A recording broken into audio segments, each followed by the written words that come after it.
Hello friends, मैं पूर्णचंद्र साहू आप सभी को स्वागत करता हूं मेरा YouTube channel mining legislation by PC Sahu में। दोस्तों, आज का जो एमसीक्यू सेट है ये स्पेशली माइंस एक्ट के रिलेटेड है। तो माइंस एक्ट से लेके जो इम्पोर्टेंट प्रोबेबल क्वेश्चंस कुछ आते हैं उसको हम लोग ये वीडियो के दौरान कवर करेंगे और उसका आंसर पता करेंगे। दोस्तों, आगे भी इस टाइप का सीरीज जारी रहेगा और ऐसे करके हम माइंस एक्ट से जैसे काफ़ी इम्पोर्टेंट क्वेश्चंस आते हैं सबको कवर करेंगे जितना हो सकेगा मैक्सिमम। तो शुरू करने से पहले माइंस एक्ट क्योंकि बहुत ही एक अहम किरदार निभाता है जब हम एग्ज़ाम देते हैं। जनरली हम लोग सिर्फ फोकस करते हैं माइन रूल और एमएमआर के ऊपर, लेकिन माइन रूल और एमएमआर में जो क्वेश्चंस वगैरह है उससे बहुत इम्पोर्टेंट होता है माइंस एक्ट का, क्योंकि माइंस एक्ट में अंडरस्टैंडिंग लेवल पे क्वेश्चन पूछता है। जैसे डायरेक्ट क्वेश्चंस एमएमआर से आते हैं, माइन रूल से आते हैं, लेकिन माइंस एक्ट को थोड़ा समझना पड़ता है। तो इसीलिए माइंस एक्ट का एमसीक्यू काफ़ी मतलब अहम भूमिका निभाता है एमसीक्यू सेट में। तो इसीलिए माइंस एक्ट का ये जो सीरीज को जरूर देखें और इसका लाभ उठाएं। तो जो लोग नया देख रहे हैं, जैसे मैं हमेशा बोलता हूँ, चैनल को सब्सक्राइब कीजिएगा, बेल आइकन को प्रेस कीजिएगा और आपका फ्रेंड सर्कल में वीडियो को जरूर शुरू कीजिएगा, शेयर कीजिएगा। ठीक है, तो शुरू करते हैं आज का वीडियो। फर्स्ट क्वेश्चन की तरफ बढ़ते हैं। Which of the following has the final authority to make any changes in the Mine Act? Mine act में जो प्रोविजंस है, प्रोविजन यानी कि माइंस एक्ट में जो लिखा गया है कि ये होगा वो होगा, इसका पावर ये है, उसका पावर ये है, ये होगा तो ये करना पड़ेगा, जो भी सब स्टैट्यूटरी प्रोविजंस दिया गया है माइंस एक्ट में, उसमें अगर कोई चेंजेस करना चाहे तो उसका फाइनल अथॉरिटी कौन है, कौन उसको मतलब फाइनल मतलब इस चेंजेस का फाइनल अथॉरिटी कौन है। ऑप्शंस क्या क्या है? Committee constituted under section 12, DGMS, central government, parliament. तो क्या होगा इसका आंसर? जो फाइनल अथॉरिटी कौन है, कोई भी स्टैट्यूटरी प्रोविजंस जो माइंस एक्ट में लिखा गया है उसको अगर चेंज करना चाहें तो इसका फाइनल अथॉरिटी कौन है। फाइनल अथॉरिटी का मतलब नहीं है अप्रूविंग अथॉरिटी। इस बात को आप थोड़ा समझिए, ये दो अलग चीज़ें हैं। अगर आप ये मतलब समझ रहे कि आखिरी में कौन साइन करता है या कौन इसको ये करता है वही है उसका फाइनल अथॉरिटी, नहीं, उसका मतलब वो नहीं है। अब जैसे कैसे बोलें इसको, ठीक है, पहले आंसर देख लेते हैं, फिर उसका आंसर उसको और एनालिसिस करेंगे। ठीक है,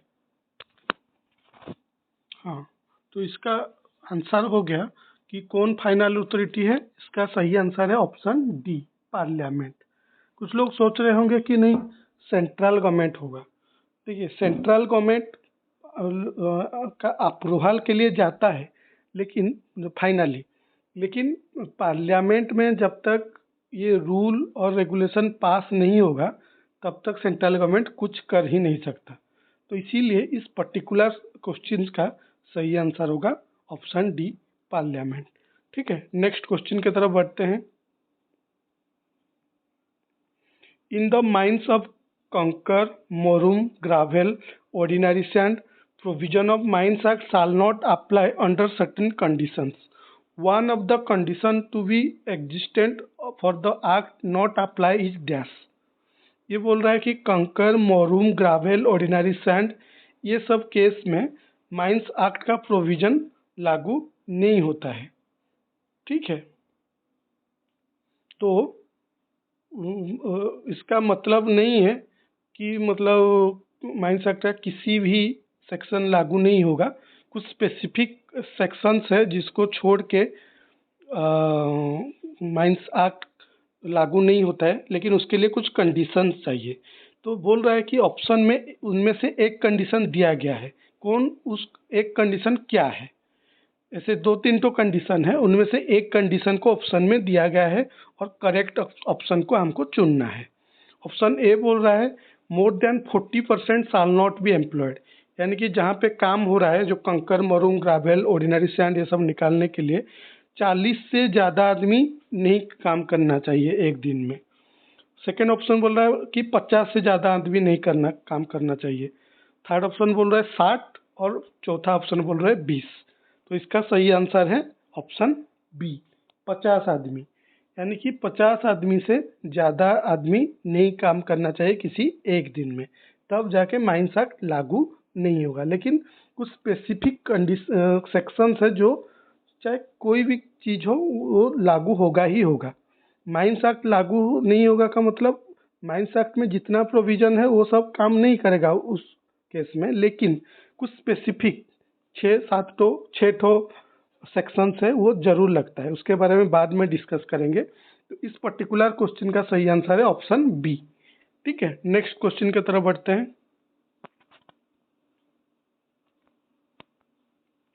adult means a person who has dash. Adult मतलब क्या है? ऑप्शन है minimum 18 years of age, completed 18th years of age, attended 18th years of age, attended 16 years of age. Adult जो हम बोलते हैं, अडल्ट का मतलब क्या है? तो इसका सही आंसर क्या है? ये तो डेफिनेशन चैप्टर में ऑलरेडी दिया गया है अडल्ट क्या है। तो इसका सही आंसर है option B, who has completed his 18 years of age, जिसको 18 साल कंप्लीट हो चुका है उसको अडल्ट बोलेंगे। अटेंड करने से नहीं होगा, कंप्लीट होना चाहिए। ठीक है, अटेंड और कंप्लीट में डिफरेंस है। ठीक है, नेक्स्ट क्वेश्चन की तरफ बढ़ते हैं।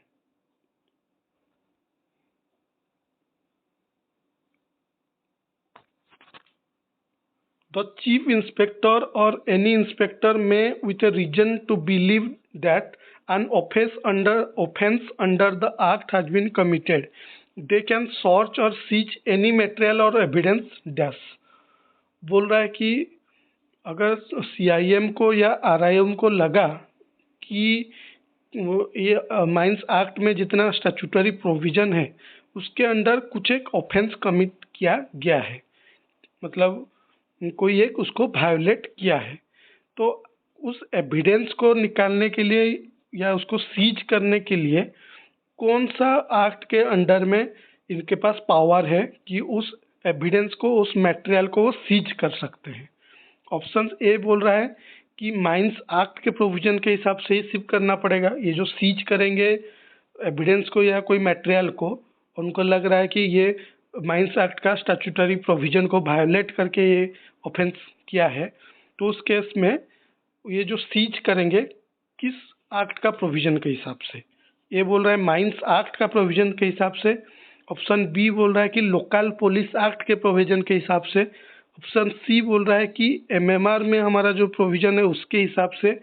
और डी बोल रहा है कि कोड ऑफ क्रिमिनल प्रोसीजर 1973 के प्रोसीजर के हिसाब से। तो इसका सही आंसर होगा option D, code of criminal procedure 1973 में जो प्रोविजन है उसके प्रोविजन के आधार पर कोई भी आदमी जो कि स्टैट्यूटरी वायोलेट करके कुछ ऑफेंस किया है और ये चीज़ को डाउट कर रहे हैं CIM या RIM, तो कोई भी एविडेंस या मटेरियल को वो सीज कर सकते हैं। और वो जो सीज करने का तरीका, प्रोसेस है, वो कोड ऑफ क्रिमिनल प्रोसीजर 1973 में जो प्रोविजन है उसके तहत वो कर सकते हैं। ठीक है, नेक्स्ट क्वेश्चन की तरफ बढ़ते हैं। Which among the following statement each are not correct, यानी कि गलत स्टेटमेंट क्या है उसको हमको मतलब आइडेंटिफाई करना है कि कौन सा स्टेटमेंट गलत है।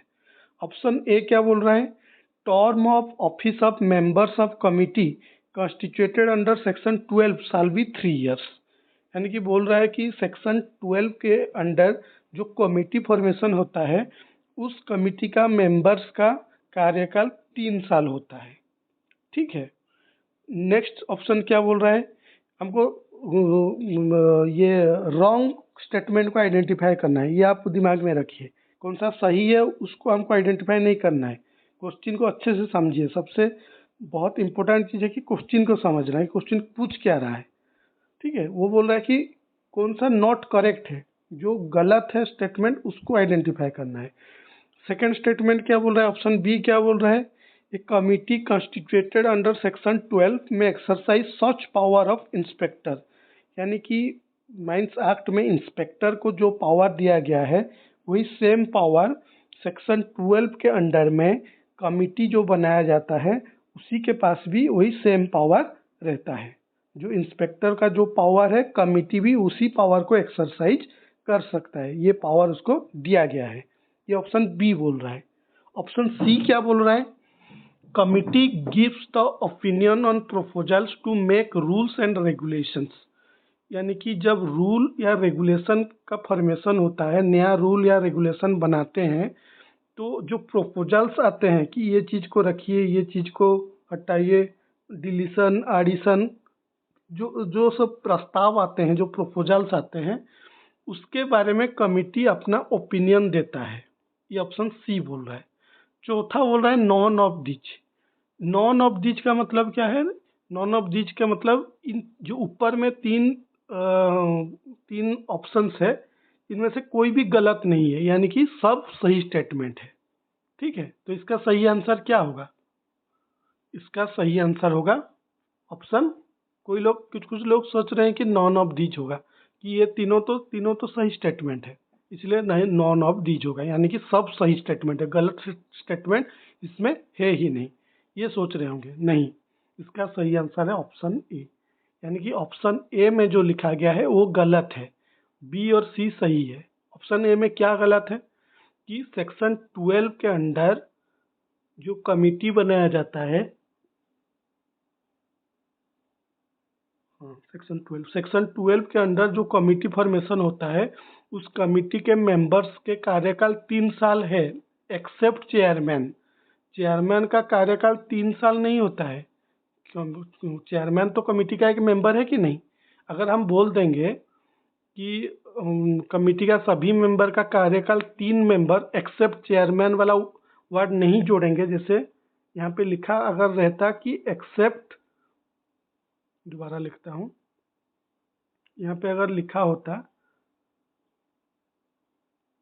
एक्सेप्ट चेयरमैन तो सेंटेंस सही हो जाता, क्योंकि ये एक्सेप्ट चेयरमैन नहीं लिखा गया है, ये सेंटेंस गलत है।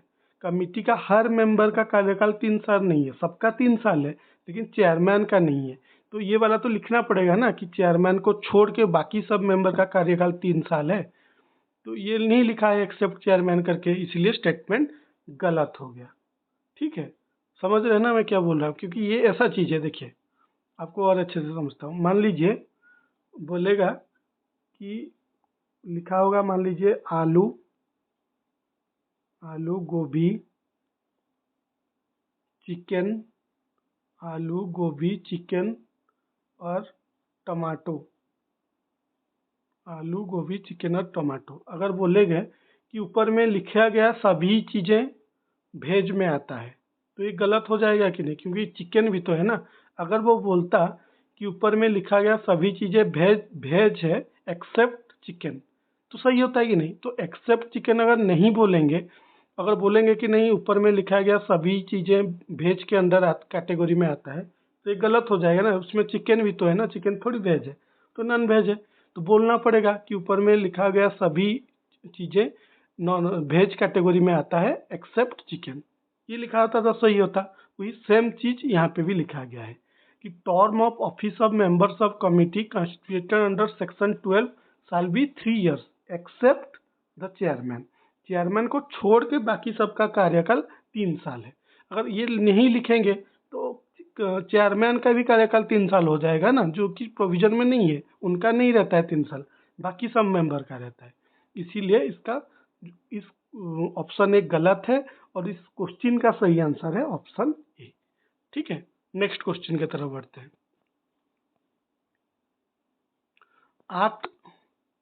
Act may not apply in certain cases except provisions contained in sections dash। Act may not apply in certain cases, यानी कि इसके पहले भी एक दो क्वेश्चन पहले अभी जो डिस्कस कर रहे थे कि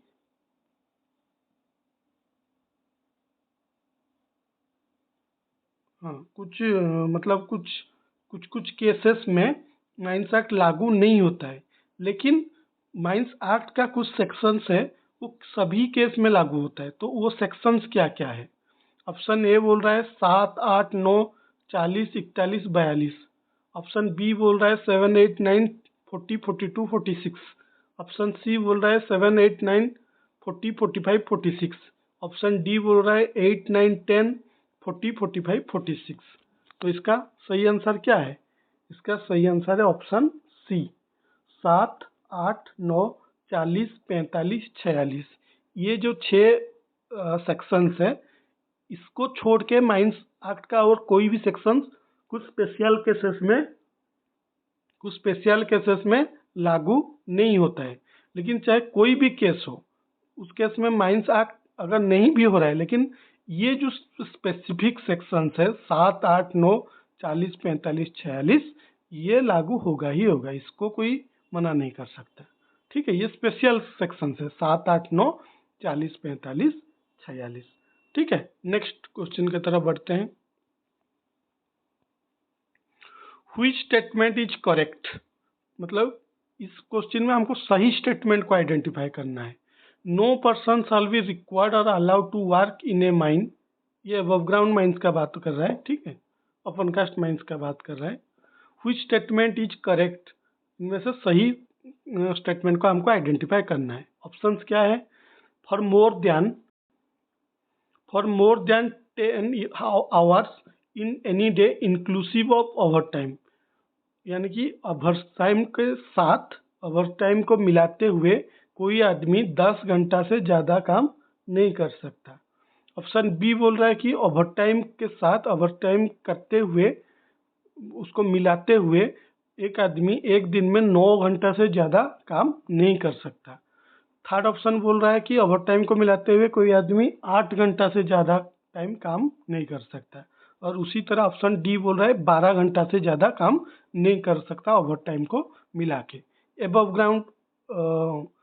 ग्राउंड में जो आदमी काम कर रहा है। तो इसका सही आंसर क्या होगा? इसका सही आंसर होगा ऑप्शन ए कि 10 hour in a day, over time को मिला के 10 घंटे से ज़्यादा कोई आदमी काम नहीं कर सकता। ठीक है, नेक्स्ट क्वेश्चन की तरफ बढ़ते हैं। Which among the following statement is are not correct, इनमें से कौन सा स्टेटमेंट गलत है? इसमें भी हमको गलत स्टेटमेंट को आइडेंटिफाई करना है। In open cast working, depth of excavation should not exceed 6 meter where Mines Act shall not be applied.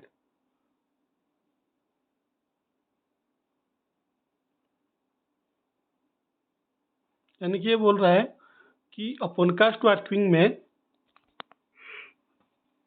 क्या हो रहा है, इन ओपन कास्ट वर्किंग में जो डेप्थ ऑफ एक्सकावेशन 6 मीटर से ज़्यादा नहीं होना चाहिए अगर माइंस एक्ट लागू नहीं होता है। तो 6 मीटर से अगर ज़्यादा हो जाएगा तो फिर माइंस एक्ट लागू हो जाएगा। ये तो सही है, ये तो करेक्ट स्टेटमेंट है।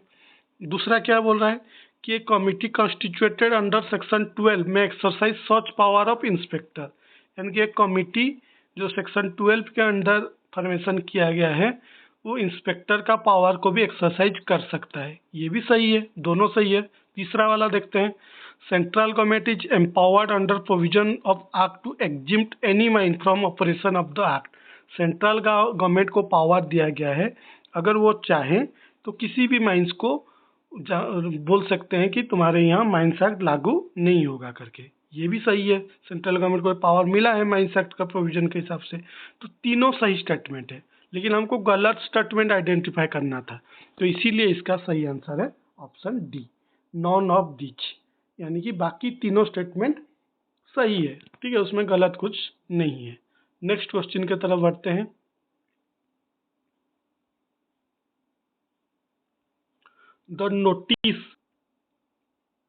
The notice to be given under section 25 when any person dash, ये बोल रहा है कि सेक्शन 25 के अंदर जो नोटिस को भेजने के लिए बात हो रहा है, जो बात होता है सेक्शन 25 के अंदर, तो किस केस में। देखिए, इसको हम ऐसे आंसर बताएंगे तो फिर वो रट्टा मारना जैसे हो जाएगा। इसीलिए आपको क्या करना पड़ेगा कि माइंस एक्ट का जितना सेक्शन है उसको आपको याद रखना पड़ेगा कि कौन सा सेक्शन में किस चीज़ के बारे में डिस्कस किया गया है। उसका जो हेडिंग दिया गया है ना, उसको आपको जरूर याद रखना होगा। सेक्शन 25 में क्या है, सेक्शन 25 में नोटिस ऑफ डिजीज है, notice to be given in case of notice of disease ऐसे कुछ लिखा हुआ है। तो नोटिस ऑफ डिजीज के बारे में अगर सेक्शन 25 में लिखा गया है तो जो नोटिस दिया जाएगा, कोई भी आदमी नोटिफाइड डिजीज में अगर अफेक्टेड होता है तो कौन सा फॉर्म में हम भर देते हैं, नोटिस फॉर्म 5 में देते हैं। तो वही पूछ रहा है। देखिए, डायरेक्ट ना पूछ के घुमा के पूछा, ऐसे ही घुमा के पूछता है माइंस एक्ट का क्वेश्चन। तो इसलिए आपको थोरो होना पड़ेगा। अगर आप थोरोली नहीं पढ़ाई करेंगे तो आप रट्टा मार के ज़्यादा कुछ कर नहीं पाएंगे। सेक्शन 25 में के बारे में लिखा गया, मतलब आपका दिमाग में आ जाना चाहिए कि सेक्शन 25 में किस बारे में डिस्कस किया गया है। ठीक है, नोटिफाइड डिजीज के बारे में। तो जो नोटिस दिया जाएगा, क्यों दिया जाएगा, कोई आदमी अगर नोटिफाइड डिजीज में अफेक्ट होता है तो उस केस में दिया जाएगा। तो वो ऑप्शन कहाँ पे है, ऑप्शन है ऑप्शन सी में कि if any person contracts a notified disease then the notice to be given in form 5। ठीक है, जो कि सेक्शन 25 में लिखा गया है। ठीक है, तो इसका सही आंसर होगा ऑप्शन सी। नेक्स्ट क्वेश्चन की तरफ बढ़ते हैं। अच्छा, वो सेम क्वेश्चन हो गया। अच्छा, ये लास्ट क्वेश्चन था क्या। तो दोस्तों, ये था कुछ important probable questions mines act related. ऐसे ही आगे mines act, MMR, mine rule, VT rule, creche rule, national safety conference, DGMA circular, ये सब को हम लोग एक एक करके कवर करेंगे। तो इसी टाइप का वीडियो देखने के लिए चैनल को जरूर सब्सक्राइब कीजिए और बेल आइकन को जरूर प्रेस कीजिए। तो आज के लिए इतना ही, फिर मिलते हैं एक नया वीडियो में।